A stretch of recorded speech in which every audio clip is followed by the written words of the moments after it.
Hi കൂട്ടുകാരെ, ഞാനിങ്ങനെ ഡൽഹിയിലോട്ട് പോകാൻ വേണ്ടിയുള്ള തയ്യാറെടുപ്പാണ്. ആദ്യം തൊട്ടൊന്നും ഇടാൻ പറ്റില്ല.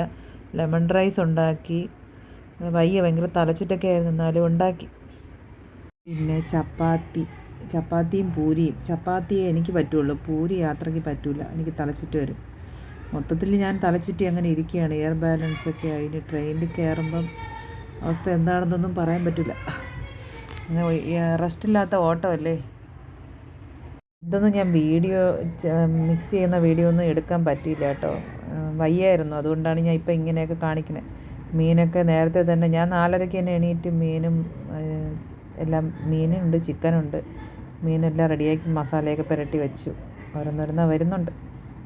അങ്ങനെ മീനൊക്കെ ഫ്രൈ ചെയ്തു. ഇനി മോര് കറി വെക്കാനുള്ള പരിപാടിയാണ്. കുറച്ച് മോരേ ഉണ്ടായിരുന്നുള്ളൂ. ഇനി പോയി വാങ്ങണമെങ്കിൽ ആരുമില്ല, ഞാൻ തന്നെ ഓടണം.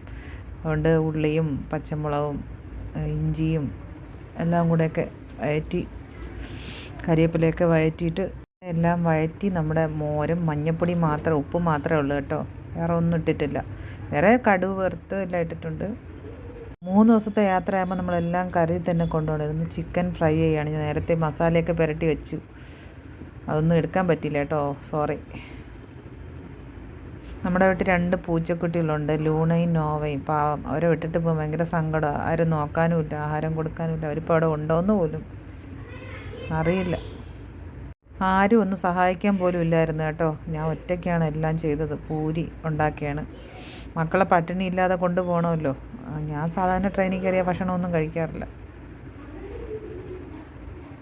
ഇതെനിക്ക് വേണ്ടി ചപ്പാത്തി ഉണ്ടാക്കിയതാണ്. എനിക്ക് പൂരി പിടിക്കത്തില്ല, അതുകൊണ്ട് ഞാൻ ചപ്പാത്തി ഉണ്ടാക്കി, പിള്ളേർക്ക് പൂരിയും ആക്കി. ചപ്പാത്തി എണ്ണയൊക്കെ തേച്ച് ഇങ്ങനെ റെഡിയാക്കി. അങ്ങനെ ഫുഡെല്ലാം പാക്ക് ചെയ്യുകയാണ്.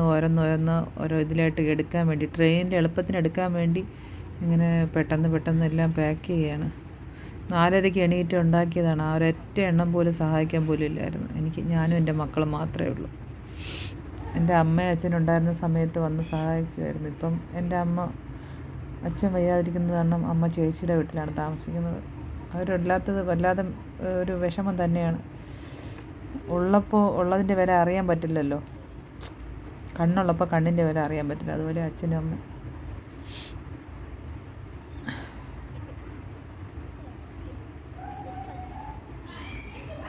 ഞാൻ കിറുക്കി കണക്ക് നിൽക്കുകയാണ്. രാവിലെ 4:30 എണീറ്റത്. എനിക്കാണെങ്കിൽ ഇയർ ബാലൻസിൻ്റെ പ്രശ്നം കൊണ്ട് നേരെ നിൽക്കാൻ പോലും വയ്യ. കുനിഞ്ഞൊരു സാധനം എടുക്കാൻ പോലും വയ്യാത്ത അവസ്ഥയാണ്. പിന്നെ മക്കളും കൂടി സഹായിച്ചത് കാരണം പെട്ടെന്ന് എല്ലാം പാക്ക് ചെയ്ത് വയ്ക്കാൻ പറ്റി. ഇന്ന് കൊട്ടിക്കലാശത്തിൻ്റെ ദിവസമായിരുന്നു. പിന്നെ നെയ്യാറ്റിൻകര കോവിലെ അമ്മൻകുടയും. അതുകൊണ്ടാണ് നമ്മൾ 1 മണിക്കാണ് അവിടെ നിന്ന് തിരിച്ചത്.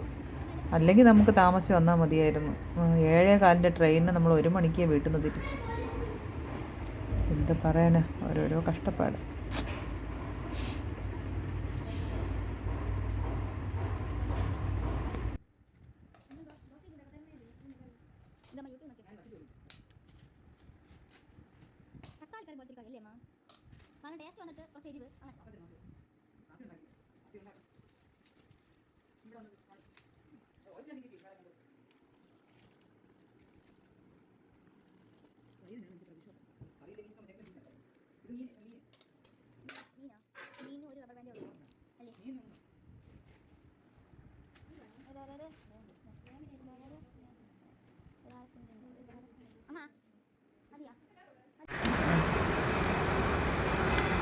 ഹായ് കൂട്ടുകാരെ, നമ്മളൊരു യാത്ര പോവുകയാണ്.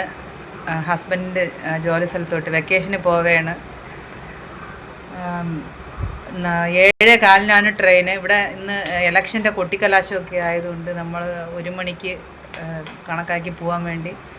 12-1 മണിയൊക്കെ ആകുമ്പം വണ്ടി വരും. എല്ലാം പാക്കിങ്ങൊക്കെ കഴിഞ്ഞു. ഇവിടെ മോളിതാവുണ്ട്. മോളങ്ങ് അകത്ത് വെള്ളം എടുക്കാൻ പോയിട്ടുണ്ട്. ഞങ്ങൾ മാത്രമേ ഉള്ളൂ. നമ്മളെ കൊണ്ടുവിടാനോ ഒന്നിനും ആരുമില്ല.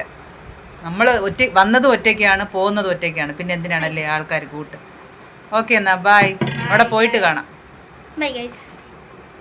ഇതൊക്കെയാണ് നമ്മുടെ ലഗേജസ്, ബാഗുകൾ. എടുത്തു വച്ച് തരാൻ പോലും ആരുമില്ലായിരുന്നു. അങ്ങനത്തെ ഗതികെട്ട അവസ്ഥയിലാണ് നമ്മൾ യാത്ര പോയത്. നമ്മളങ്ങനെ സ്റ്റേഷനിലെത്തി തറയിലിരിക്കുകയാണ്. ഭയങ്കര ചൂടൊക്കെ അല്ലേ, അതുകൊണ്ട് നമ്മൾ തണുപ്പ് കിട്ടാൻ വേണ്ടി തറയിലിരുന്നു. ചോറൊക്കെ കൊണ്ടുവന്നു നമ്മൾ 3 പേരും കഴിച്ചു. 7:15 ട്രെയിനാണ്. ഇത് നമുക്ക് ട്രെയിനിൽ കിട്ടിയ കുറച്ച് കൂട്ടുകാരാണ്, 2 മലയാളി പെൺകുട്ടികളും. അവരെ ബന്ധുവിൻ്റെ വീട്ടിൽ പോവുകയാണ്. ഒരാൾ അവരെ അമ്മയും അച്ഛനും ഇവിടെ ഡൽഹിയിലാണ് താമസിക്കുന്നത്. പിന്നെ വേറെയും കുറച്ച് പേരുണ്ടായിരുന്നു, മിലിറ്ററിക്കാരൊക്കെ. എനിക്കൊട്ടും വയ്യായിരുന്നു, ഞാൻ ഒരു കിടപ്പായിരുന്നു. ഇയർ ബാലൻസും പിടിച്ച്, ആഹാരവും വേണ്ട, ഒന്നും വേണ്ട. ഒരു വല്ലാത്ത ബുദ്ധിമുട്ടിൽ ആയിരുന്നു ഞാൻ യാത്ര പോയത്. ഇവരൊക്കെ ഉള്ളതുകൊണ്ട് പിന്നെ കുറച്ച് എൻജോയ്മെൻ്റ് ഉണ്ടായി എൻ്റെ പിള്ളേർക്കാണെങ്കിലും.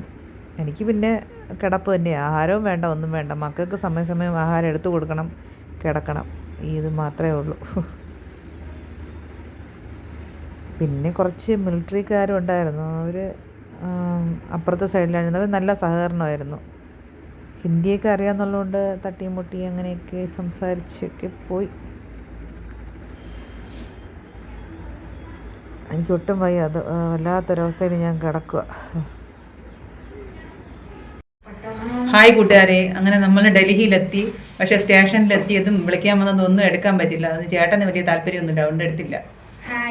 നമ്മൾ കുളിച്ച് ഫ്രഷൊക്കെ ആയി.